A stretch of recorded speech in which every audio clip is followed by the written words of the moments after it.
নারী কখনো কথা দিয়ে কথা রাখতে পারে না, কারণ নারী একজনকে স্বপ্ন দেখায় আর একজনের সাথে ঘর বাঁধে। এটা আমাদের সমাজে নতুন কিছু না, অনেক আগে থেকে এই জিনিসগুলো হয়ে আসছে। কারণ নারী যখন স্বার্থ খুঁজে তখন সে অন্য পুরুষে আসক্ত হয়, আর যে পুরুষ তার জন্য কষ্ট করে তার জন্য নারীর কিঞ্চিত পরিমাণ মায়া পর্যন্ত লাগে না।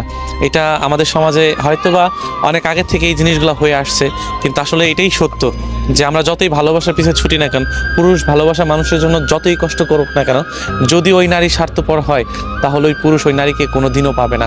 কারণ দিন যাবে আর যখন ওই নারী অন্যের কাছে স্বার্থ খুঁজবে, যখনই বুঝবে যে এই পুরুষের থেকে ওই পুরুষের কাছে স্বার্থটা একটু বেশি, তখন নিঃসন্দেহে চোখ বুজে এই পুরুষকে ফেলে দিয়ে ওই পুরুষের পিছিয়ে ছুটবে।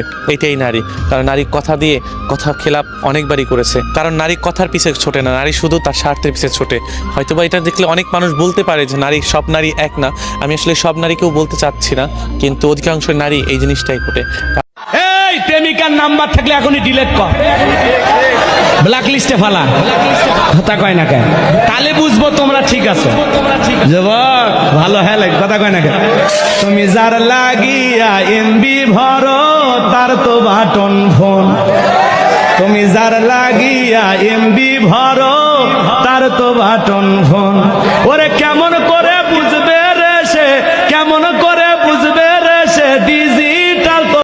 যে পুরুষ বেশ্যাকে ঘৃণা করে সেই পুরুষই রাতের আধারে বেশ্যাকে বুকে জড়িয়ে নেয়। যে ছেলে প্রেমে শাখা খেয়ে গালাগালি দেয়, 2 দিন পর আবারও সেই ছেলেটি প্রেমে পড়ে। চলচ্চিত্রে ভদ্র মেয়েটারও 2 দিন পর ভিডিও ফাঁস হয়। রাস্তায় থাকা পাগলিটার পেটেও বাচ্চা আসে। মা বাবার চোখ রাঙানো কেঁদে ফেলা মেয়েটাও রাতের আধারে বাঁশবাগানে যায়। 16 বছরের ছেলেটাও বলে তোমাকে ছাড়া আমি বাঁচবো না। প্রতিদিন কেউ ধর্ষিতা হয়ে কেঁদে বুক ফাটায়, কেউ বাবার লাখ লজ্জা বলে দেহের খোরাক মেটায়। কাকে দোষ দিব? দিন শেষে এদের নিয়ে আমাদের সংসার। নারী ছলনাময়ী, নারী বেঈমান, পুরুষ স্বার্থপর, পুরুষ বিশ্বাসঘাতক। পরের বোন মাল, নিজের বোন লক্ষ্মী। পরের ভাই লুচ্চা, নিজের ভাই ফেরেস্তা। রুগা না, মেন্টাল না, মানুষ জাতটাই মাতাল।